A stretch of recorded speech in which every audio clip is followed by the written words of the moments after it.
gesiga dhulkiisa gusha uu horseeda gerida dishaay gedka habo u gabraaratada gumaysigu ku dhuunta galabsada xumaanta gedkooda booq gesiga dhulkiisa gusha uu horseeda gerida dishaay gedka habo u gabraaratada gumaysigu ku dhuunta galabsada xumaanta gedkooda booq labadibada waloba konta akhriyo inta goodara gowracasada weli gaariye gedka بسم الله الرحمن الرحيم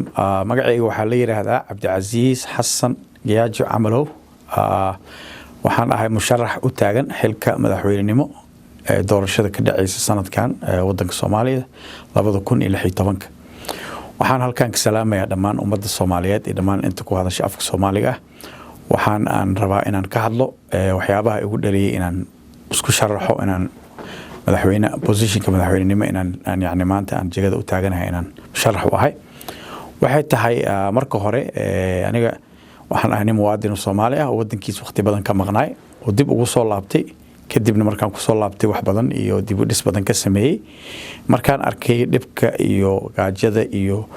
iyo nabadgelyo la'aanta ka jirto wadanka iyo xasilooni la'aanta oo intaas sano aanan wax dadkii gargaar aanan helinin waxaan aaminay inaan yaani aan dhibkaas lagu jiro dhan aan ummadda ka saari karo inaan wax isbedel ka sameeyo karo siyaasadda hadda jirto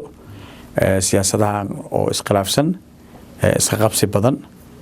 ummadii Soomaaliyeed oo kala sii fogaanayso Soomaalinimadii oo sii dhamaanayso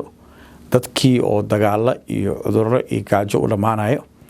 waxaan istusiyay inaan khibradeyda kaga faa'iideeyo dadkayga Soomaaliyeed ummadda Soomaaliyeed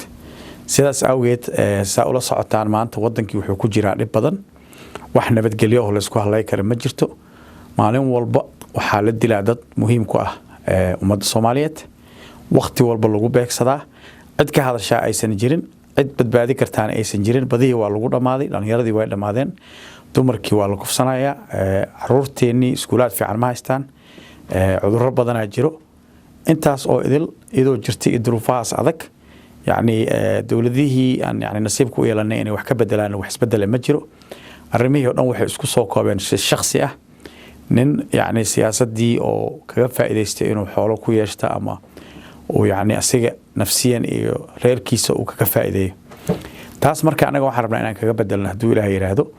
إن وطن كأن دي بوليسكو سمينه إن أمضى أو إذا لو صومالي ودن ليه شيء إن حقوق دي دمر كلا سوء عليه إن عرورتي وحبرشة fiican ay helaan in cid walba oo Soomaali ah ay heli karto caafimaad meel lagu daaweyn karo meel ay caafimaad ka heli karaan iyo in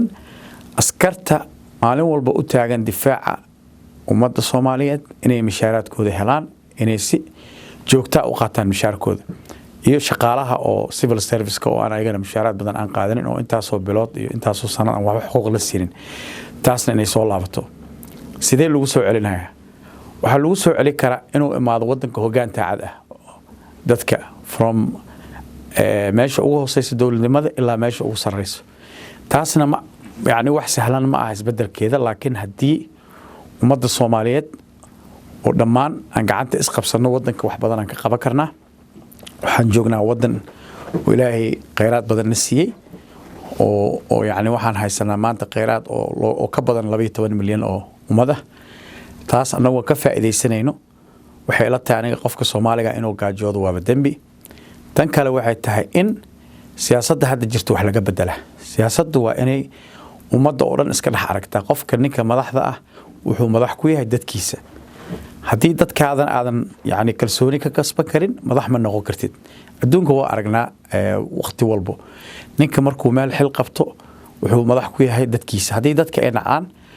ninkii shaqada waa inuu isaga tagaa يعني ما أنت حتى أفريقيا أو أذكرها أو dictatorship كجري وحواي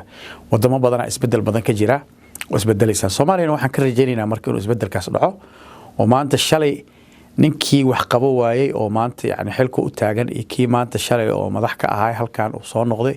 isbedelkeeni waa in asagana oo xumaantiisii lagu sii taageero waa arrin aad u dhib badan arrinta ma ahan siyaasad ama qabiil arrinta waxay taagan tahay Soomaaliya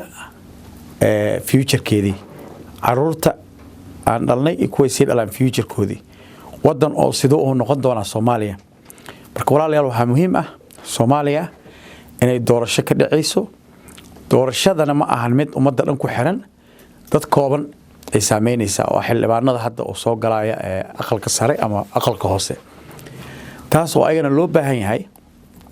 inay fiiriyaan ayagoo dad aan ku kalsoon inay dad muwaadiniin dhab ay yihiin inay ka fikiraan wadankan yaa hogaamin kara wadankan yaa wax ka bedeli kara wadankan siyaasad ahaan iyo dhaqaale ahaan wuxuu u baahan yahay isbedel oo aad u baaxad weyn isbedelka marka waxa keeni kara dad oo yacni oo wada shaqeeyo oo gacanta isqabsada oo ummad Soomaaliya oo dhan meel walba ay joogaan bari ilaa koonfur ilaa galbeed ilaa waqooyi aan dhamaanteen inta is cafino aan dib u heshiisiin dhab ah ka galno dib u heshiisiintana marka waxa keeni kara waxa waaye dib u heshiisiintana waxay ku imaan kartaa in laga soo bilaabo from guryaha qoysaska hoose ilaa iyo loo gudbo ka maamul walba oo wadanka ka dhisan taas markaan ka gudbo Soomaaliya waxay u baahan tahay private investment waxay u baahan tahay wax la yiraahdo maalgashi caalami ah maalgashiga caalamiga goormuu imaan karaa maalgashi caalami sidiisa wuxuu ku imaan karaa meel ay nabadgelyo ka jirto haddaysan nabadgelyadii aysan lagu ku taagneen maalgashi cid oo yacni ma rabto xoolaheeda in iskaga qasaarisa ma jirto because nin walba wuxuu ku fikirayaa waxaagii ma ku ammaan helaysaa taas marka dawladda waxay tahay in priority ugu horeeya ay noqoto Soomaaliya u baahan tahay in security laga shaqeeyo nabadgelyada haddaan nabadgelyo la helin nolol ma jirayso nabadgelyada waa very important marka nabadgelyada waxa loo baahan yahay dawlad kaliya kama shaqeyn karto ummadana waa inay la shaqeysaa dawladda waa in kalsooni ay jirtaa kalsoonida yaa keeni kara kalsoonida waxa sideedaba sameey kara shacabka kaliya ma hoggaanka inuu keeno waa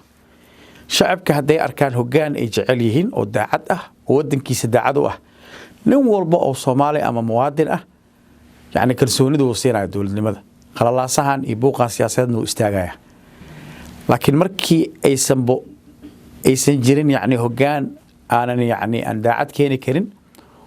ويعني أو السجل وندنتي دنت كلو إسلام أو يعني أو كهر مرينا يتنكلت أو مد الصوماليات وحيمانيس ومدنا هديني سن يعني إذا نيسن داعت إنه خون يعني ودنكي مركز الصوماليات سيدا ومالول بقدون كتكتد وضد دولة لماذا جعل ودد جعل نظامك ودد جعل جناحسجة meel walba adduunka kamid ana ganacsiga Soomaalidu wuxuu gaarsiiyay heer sare wadamo badan jira ama Afrika ha noqoto ama Europe ha noqoto ama North America ha noqoto Soomaalida meel fiican ka gaareen dawlada aan xitaa aan yani ummado qowmiyada naga soo horeeyay ana gali jirin aan maanta waxaan ka nahay xildhibaan iyo sanad aan yani ku niyoon ana galno meelo badan marka taas waxay ila tahay talentkii Soomaalinimada way jirtaa laakiin waxa loo baahan yahay in la kasbado dadka banaanka joogo oo anoo kala oo sidoo kale oo ka soo laabtay diaspora anaga duruufo adag ku imaanay ku soo laabanay laakiin dad badan oo waxa jiro aan yani riskigaas aan gali karin oo rabo dawladda cad ay la shaqeey karaan oo ay ku soo laabtaan marka taasna ilaahay waxaan ka rajaynaynaa inay dawladdaasna ay curato cid alla cidii yani markaas hoggaanka hayso aniga shakhsiyan waxaan ahay yani nin u taagan xilkaas waxaana ilaahay ka rajaynayaa ana ummadda Soomaaliyeed ka codsanayaa wax walba oo taageero oo dhaqaale uma baahni laakiin waxaan rabaa taageero oo niyad sama ah iyo insha Allah taala wax alla wixii lagu yani oo ducada waa wax iidan important ah inaan markaas aan wadankan aan badbaadino haddaan gadaal ugu noqdo aniga doorashadeeda waxa kamid ah waxa waaye yani campaign-kayga waxa la yiraahdaa take back Somalia waxa lagu yiraahdaa dib u hano Soomaaliya sababta uu yiri waxay tahay waxaan rabnaa Soomaaliya inaan ku soo celino Soomaalida ahaan jirtay oo yani nin walbo iskuulaad free inuu helo caafimaad uu helo oo waqti alla waqtiguu rabo gurigiisa ka bixi karo kusoo laaban karo oo gobol alla gobolkuu rabo uu tagi karo oo aan la dhehaynin gobol hebel ka soo jeedaa ee intaa tahay waxaan rabnaa Soomaaliya waa mid waxaan rabnaa haddaba ganacsiga uu isku furan yahay ka soo bilaabo Banaadir ilaa Boosaaso ilaa Kismaayo ilaa Beledweyne ilaa Jowhar ilaa Baydhabo يعني ganacsiga kala يعني malaha waqti iyo qabaa'il malaha meel walba uu soo furan yahay waxaan rabnaa leenka oo sidoo ganacsiga u furan yahay ummadda Soomaaliyeed inay saas oo kale isugu furnaato يعني oo aanan يعني in qonin nin walba la dhaho meel hebel ka soo jeedaa inta ka soo jeedaa ninka muwaadinka Soomaaliya meel alla meeshii Soomaaliya inuu u maalgashi ku sameey karo oo deegaanka ka sameeysan karo taas ay anaga macnaha insha Allah goolkayga oo yahay inaan wadanka ka dhigno in Soomaaliya oo dhan gacanta isqabsato inaan ka soo jeesano maanta anagoo dad yani walaalo ah Soomaali ah inaanan wadamo diris ama wadamo waaweyn aysan ka faa'iideysanin annaga inta isku mashquulsanahay inaan wadankan u soo jeesano aan gacanta ku wada qabano aan horumar gaarsiino aan ka dhigno wadamada waaweyn oo maanta kuwa diriska iyo kuwa Middle East iyo kuwa Europe oo kale waana sameey karnaa fi idna billah hadii Soomaali ay tashato waxaana insha Allah noo ballan haduu Ilaahay yiraah insha Allah marka wadankan isbedel uu ka dhaco dhab ah in wadanka uu hagaagi doono gesiga dhulkiisa gusha uu horseeda geerida dishaay geedka habo u gabraaratada gumaysigu ku dhuunta dalabsada xumaanta geedkooda booq gesiga dhulkiisa gusha uu horseeda geerida dishaay geedka habo